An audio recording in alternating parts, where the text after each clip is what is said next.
Okay, my name is Kim Sartor, and I've been doing readings for people, intuitive readings, for over 10 years.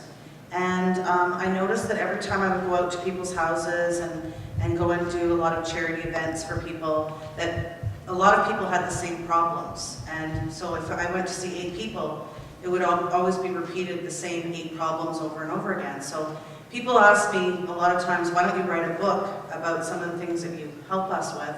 And so 5 years ago, I started to write this book, and I started to get kind of unmotivated about it, and this robin started to come and hit my window. And it would come every morning, and I videotaped it because I thought people won't believe me that this robin is doing this.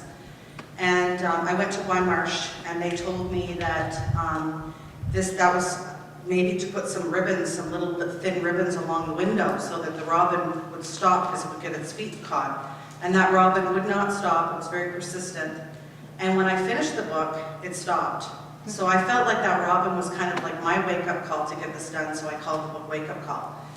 And I felt also, because my husband and I want to do work with the rainforest in Costa Rica, we've kept the money in a bank account, and eventually what we'd like to do is get a non-for-profit organization and have people help match the money that we've made from the book to help with the birds and animals and wildlife in Costa Rica and in the rainforest, because a lot of them, there's plastic and a lot of garbage, and they don't realize it and they pick it up. So we're also bird lovers, so that's another reason why I thought the bird was kind of significant.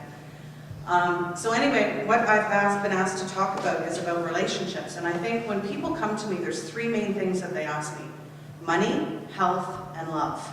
And love is a touchy one because we tend to, especially women, we tend to do everything we can when we first start a relationship with our husband or with our boyfriend.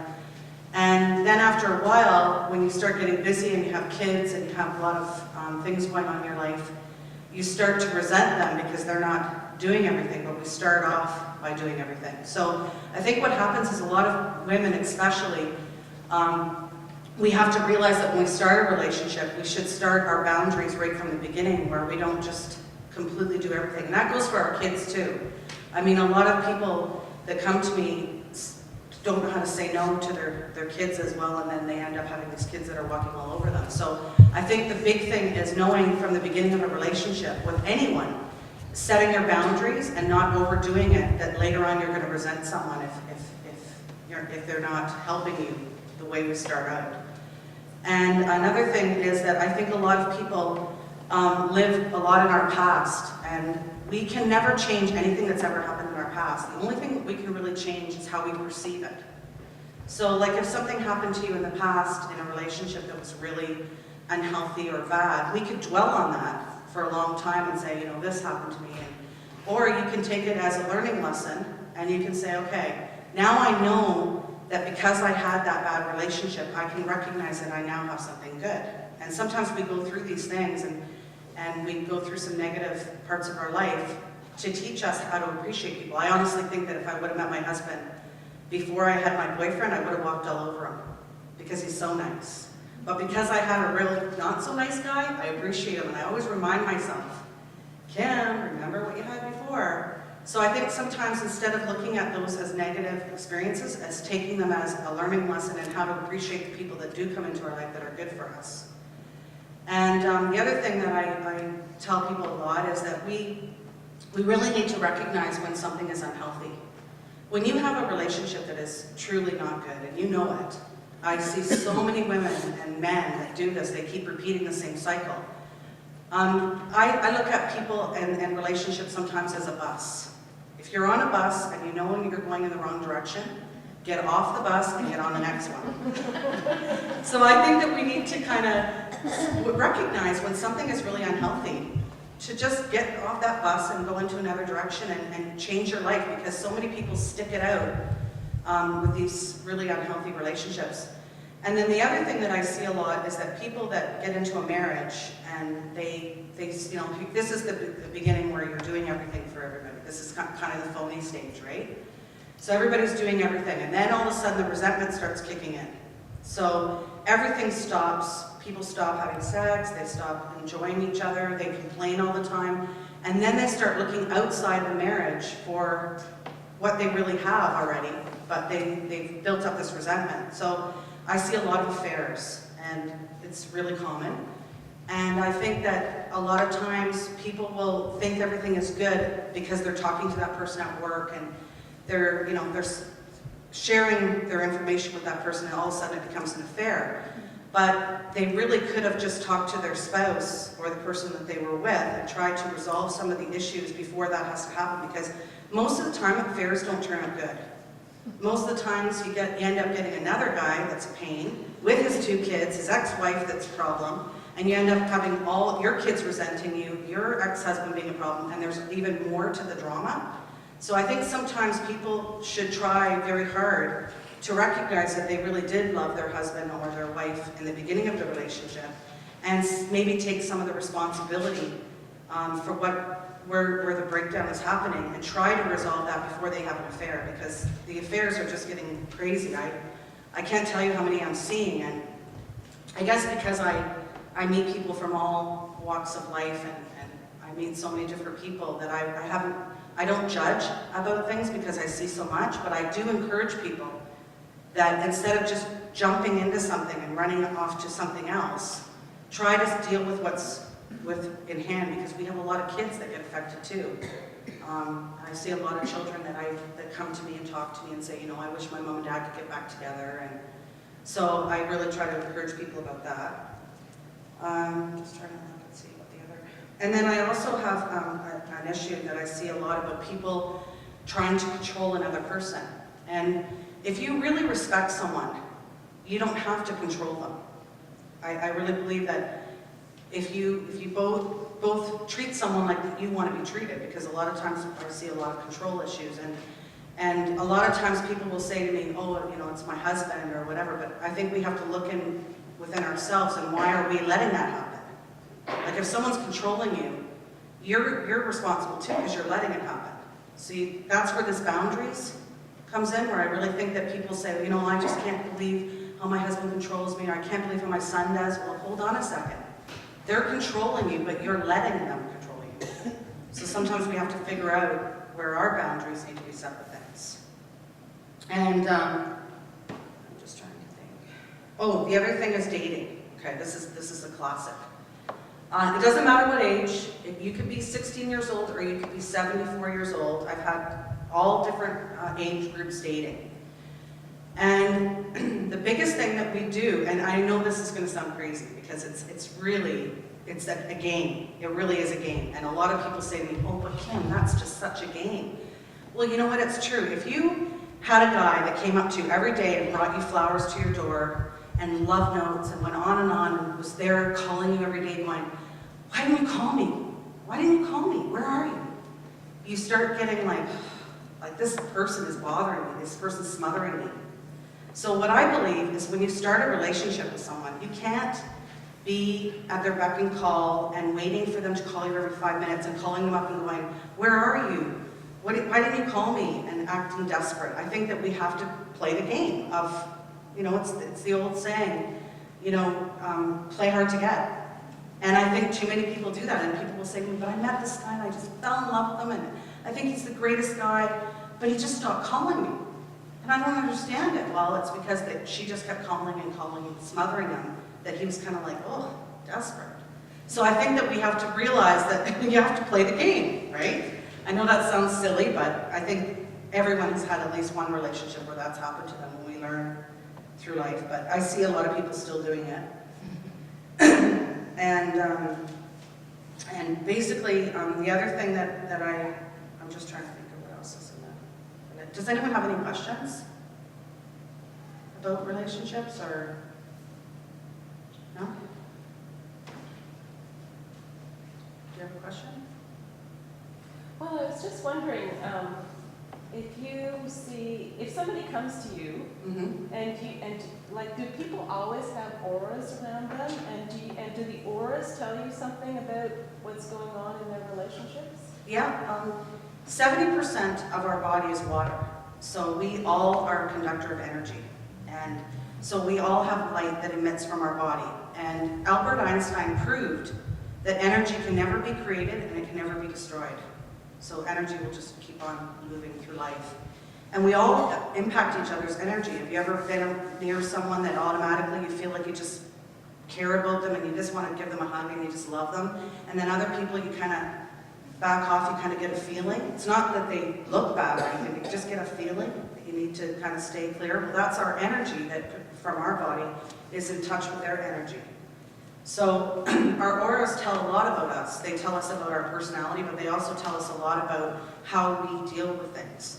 Like for instance, a lot of women, if they have a lot of problems in their relationship and they're really stressed out all the time, or men, they'll get a lot of red in this part of their aura because that's where our core of our body is, and that's where we hold on to stress. So a lot of people will start developing digestive problems or other issues because when you have a lot of thoughts and you're stressed out all the time, it will become a physical issue later. So I always try to tell people, try to let things go. This is the thing about the past. Try not to dwell on our past stuff. Learn from it and don't dwell on it so that it doesn't become part of our physical self. Because we really do, energy becomes part of us. And that's what I try to tell people a lot. And I also tell people, you know, we should ask our guardian angels. There's not one person I've ever done a reading for that doesn't have guardian angels. And if you're stressed and you have problems, we can ask our guardian angels. I do prayers. Before I do anyone's reading, I do a prayer. And I ask God to allow the truth to come through me for the person's highest purpose. So some things don't need to be said that are negative. And it's more to try to help people to get to where they need to be in their life and try to guide them. But I really believe that if we start asking our guardian angels more to help us, it takes pressure off of ourselves. And then we can then not have all these physical problems that start to manifest.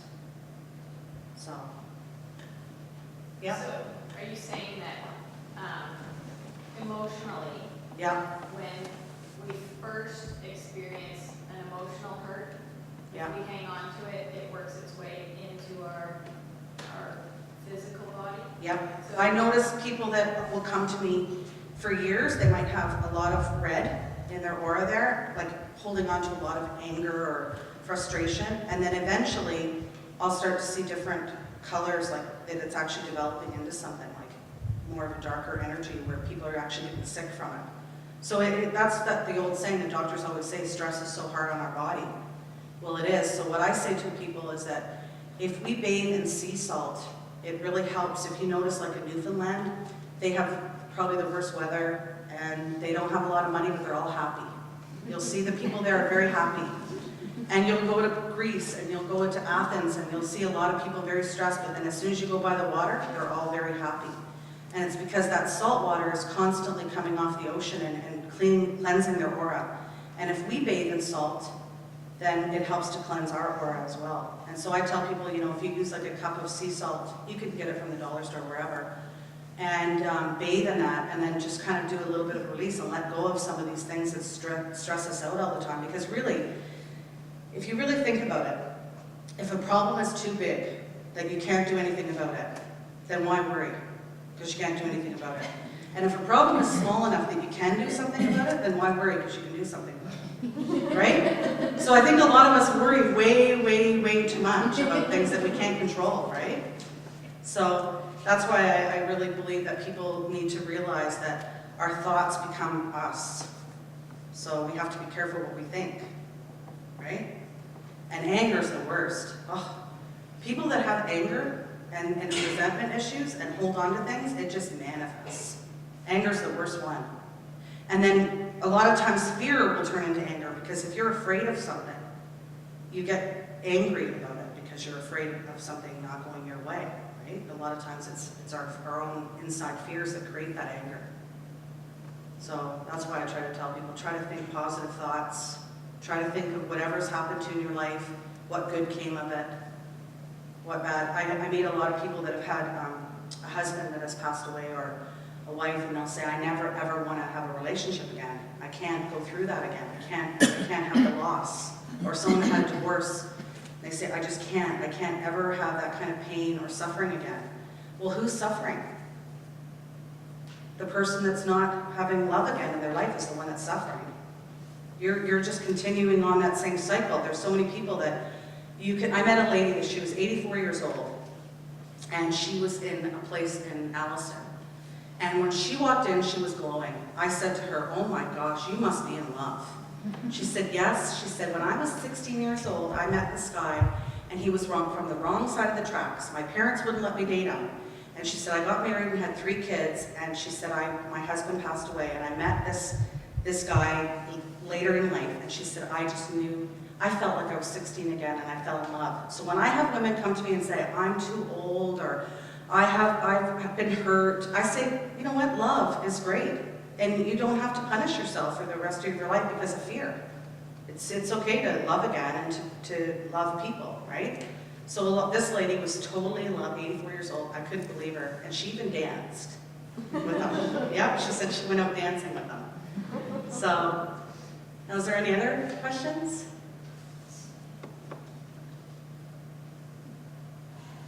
And the other thing that I just want to bring up, I know it has nothing to do with relationships, but it's one of my biggest concerns about our society today is OxyContin.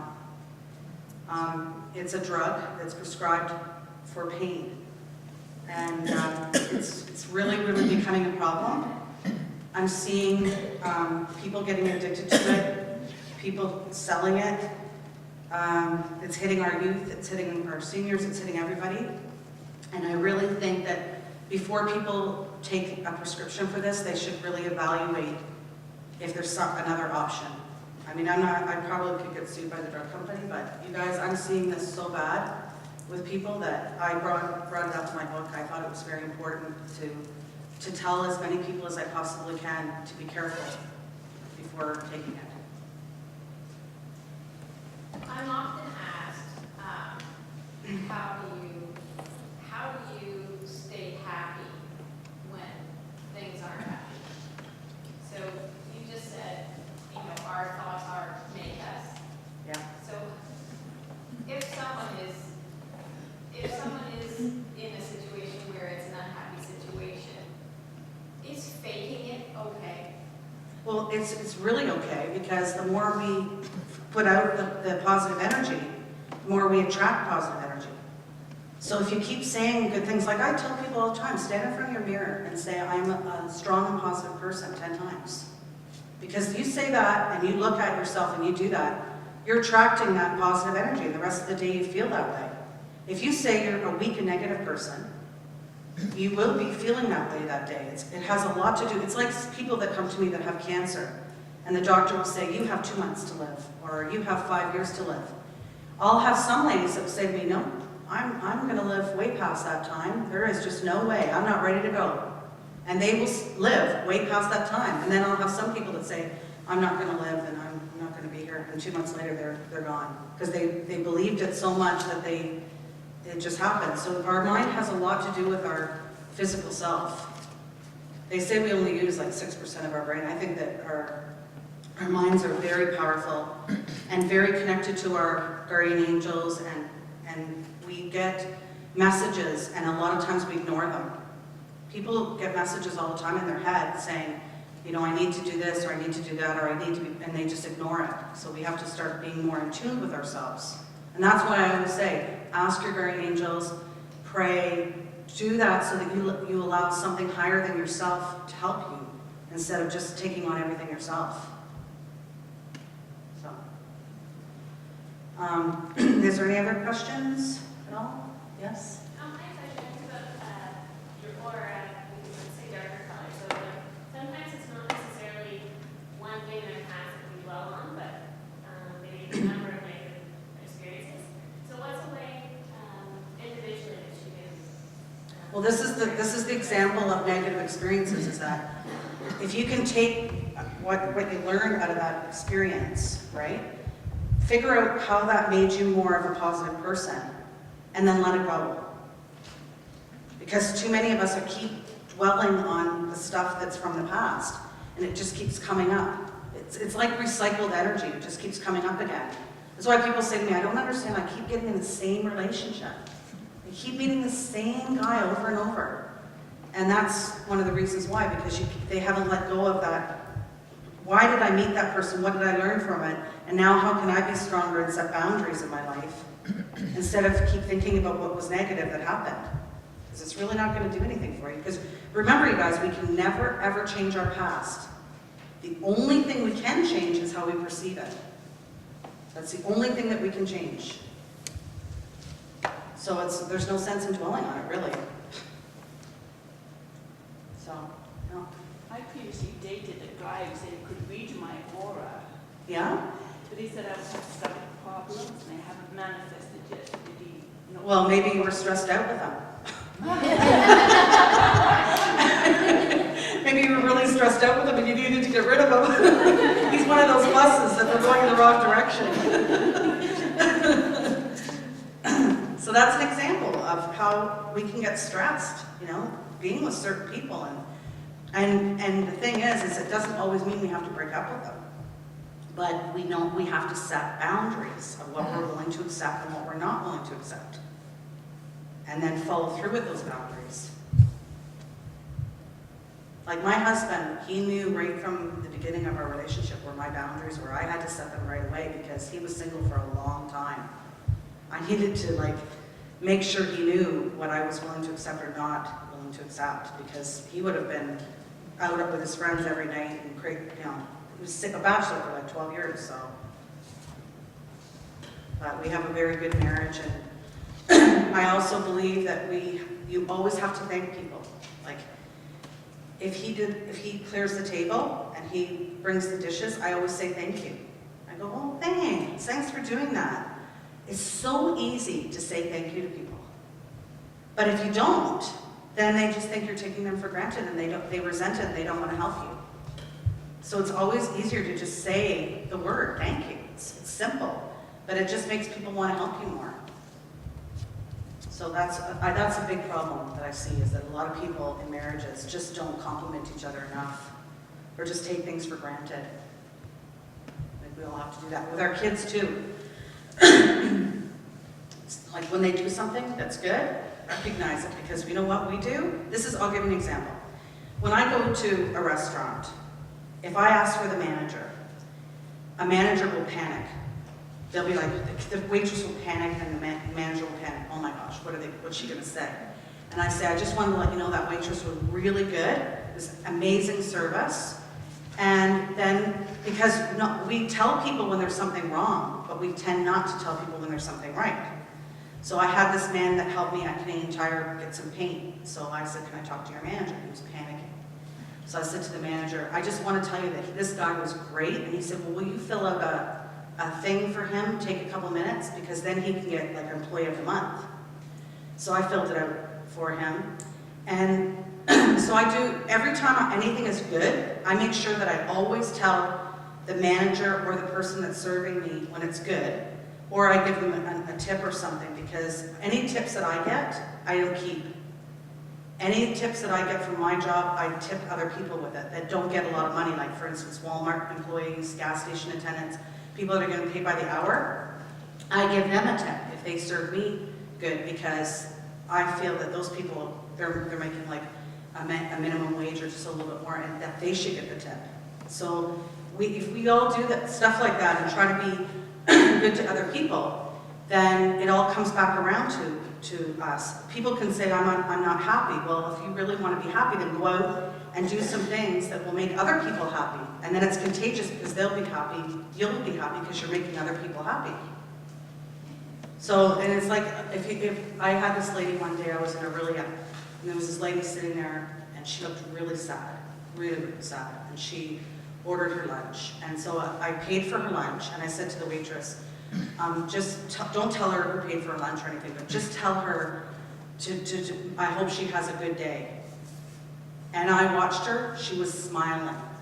So she was having something really happening in her day, whatever was happening, and that made her day. It doesn't matter if it's a coffee, it doesn't matter if you hold the door open, it doesn't matter what it is, it doesn't have to involve money. But if you want to be happy, make other people happy. That's the way I look at it. So is there any other question? Well, thank you very much. And John Edwards on the television, right? He Mhm. can channel in on people. Do you do the same things he does? Can you see people in the room that? I do that, but I never ask, when I do a reading, I ask God to allow the truth to come through me from the person's highest purpose.